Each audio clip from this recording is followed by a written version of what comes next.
In the bustling city of Tyre, where merchants from distant lands converged to trade silk and spices, precious stones and perfumes, lived a man named Matthias.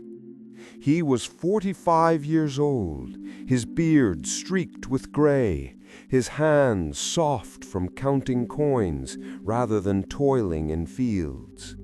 Matthias was a gem merchant, one of the most successful in Tyre, known throughout Phoenicia and Judea for his keen eye and ruthless bargaining. His shop, situated in the heart of the marketplace, was filled with treasures: sapphires from the east, rubies from Arabia, emeralds that caught the light like captured rainbows. Wealthy patrons sought him out, and Roman officials commissioned him to procure jewels for their wives and mistresses.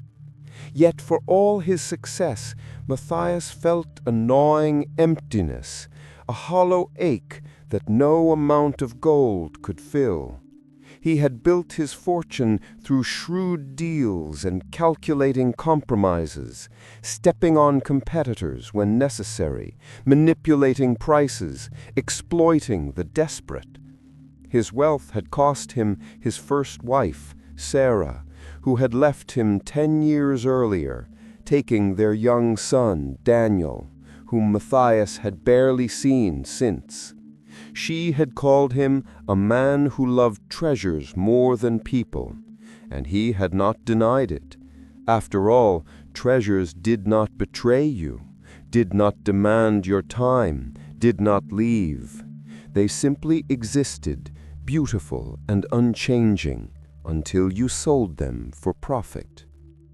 It was the year 30 AD, and the Roman occupation weighed heavily on the people of Tyre.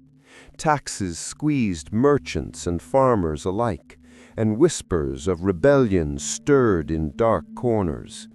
But Matthias paid little attention to politics. He dealt with Romans and Jews, Greeks and Phoenicians, caring only for the weight of their purses. His business thrived even as others struggled, and he told himself he was simply smarter, more disciplined. Yet at night, alone in his grand house overlooking the Mediterranean, he would pour himself wine and stare at his collection of gems displayed in locked cases. Each stone represented a transaction, a victory, but also a memory of someone he had outmaneuvered or a principle he had abandoned. The stones glittered in the lamplight, cold and indifferent, and Matthias would drink until sleep came. One afternoon, as Matthias examined a shipment of pearls from the Red Sea, his assistant, a young man named Ezra, rushed into the shop, his face flushed. "Master, there is a teacher in the city, a man from Nazareth. People say he performs miracles, that he speaks with authority unlike the rabbis. The marketplace is full of talk." Matthias did not look up from the pearls. "Teachers come and go, Ezra. Miracles are stories for the gullible. Count these pearls and record their value." But Ezra lingered.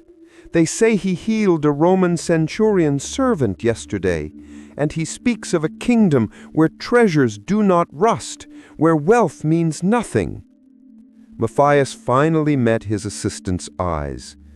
"A kingdom where wealth means nothing? Then he is either mad or a fool. Go, boy, I have work to do."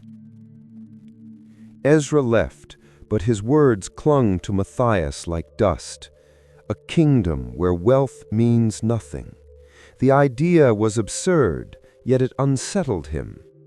That evening, as he walked through the marketplace to close a deal on a shipment of amber, he heard the murmur of a crowd. Curiosity, rare for him, pulled him toward the voices. At the center of the crowd stood a man, Jesus, he assumed, dressed simply, his face unremarkable yet compelling. He was teaching, his voice steady and clear, cutting through the noise of the marketplace. Matthias stood at the edge, arms crossed, listening with the skepticism of a man who had seen every trick merchants used to sway buyers. Jesus spoke of a merchant who found a pearl of great value and sold everything he had to buy it. The crowd listened, rapt. Matthias felt a flicker of interest. He knew pearls, had held thousands in his hands. What pearl could be worth selling everything? Jesus continued, his eyes sweeping the crowd. The kingdom of heaven is like that pearl.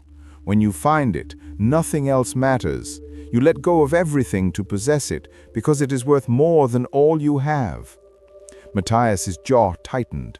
Nonsense, he thought. No pearl is worth everything. You diversify, you hedge, you never risk all on one stone. That is how you survive. Yet something in the teacher's voice, an authority, a certainty, made him pause.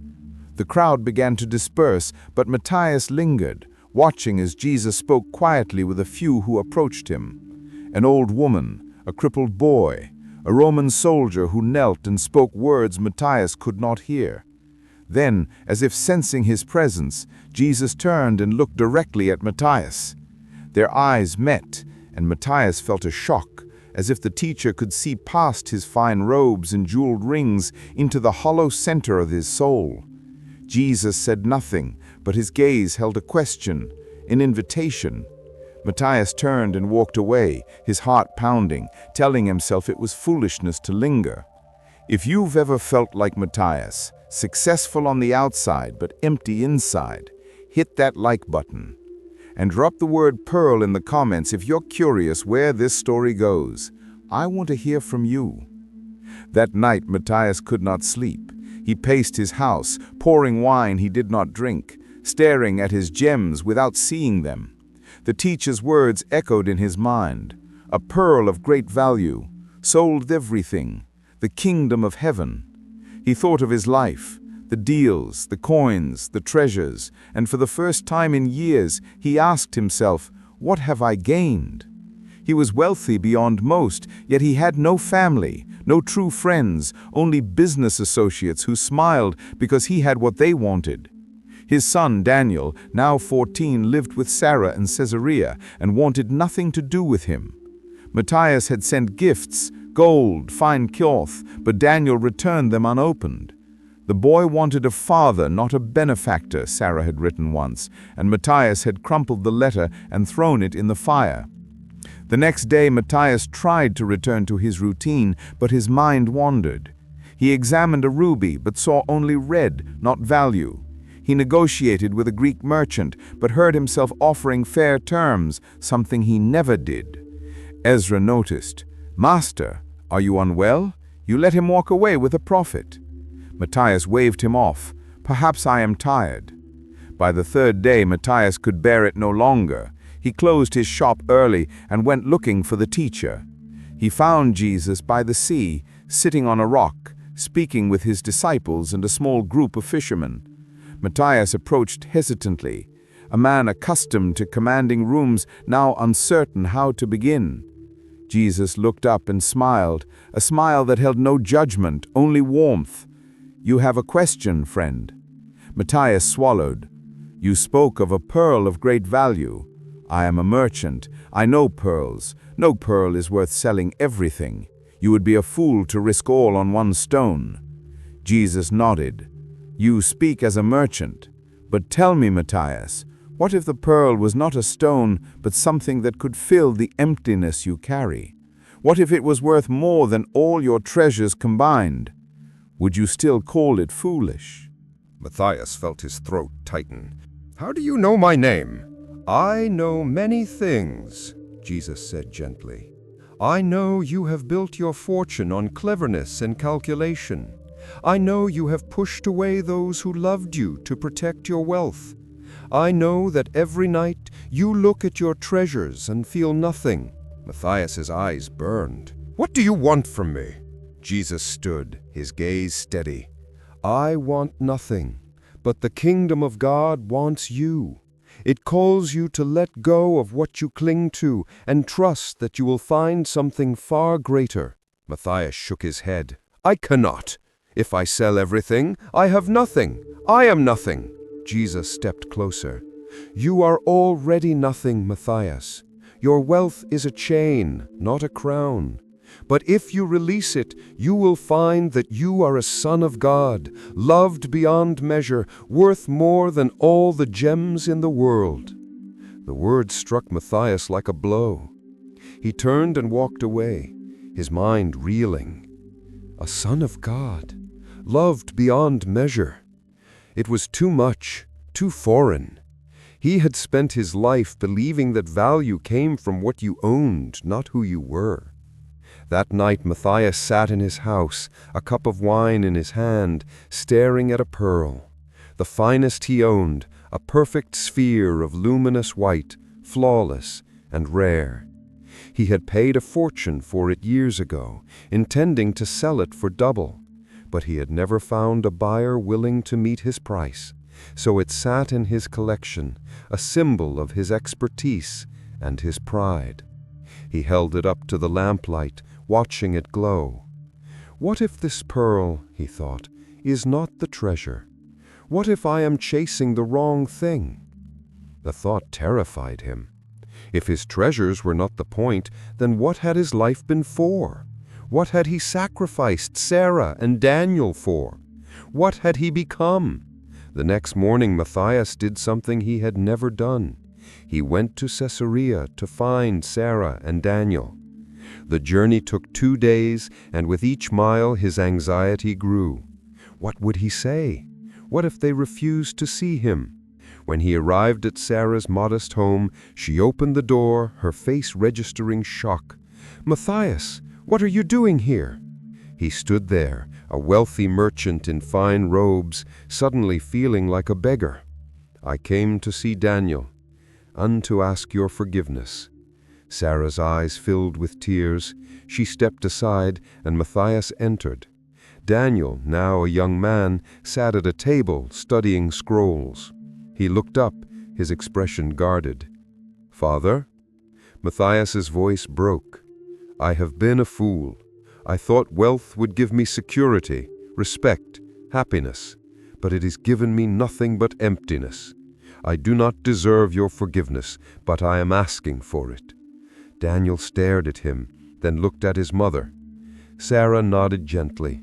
Daniel stood and embraced his father, and Matthias wept for the first time in decades. Over the following weeks, Matthias began to change. He sold many of his treasures, not all, but enough to feel the weight lift. He gave generously to the poor in Tyre, funded a widow's business, paid off debts for struggling merchants. Ezra watched in amazement. "Master, what has happened to you?" Matthias smiled. "I found a pearl worth more than all the others." He sought out Jesus again, this time ready to listen. He sat among the crowds, no longer a skeptic, but a seeker. He heard parables of grace, of prodigal sons welcomed home, of laborers paid equally regardless of hours worked, of a kingdom built not on merit, but on love. And slowly the hollow ache in Matthias's chest began to fill. Years later, after Jesus' death and resurrection, Matthias became known in Tyre as the merchant who gave everything away. He lived simply, ran a modest shop, and spent his evenings teaching others about the pearl of great price, not a gem, but a kingdom, a relationship, a love that transformed everything. And when people asked why he had given up his fortune, he would hold up that perfect white pearl, the one he never sold, and say, "Because I found something worth far more." All right, if this story moved you, you know what to do. Like, subscribe, and drop treasure in the comments.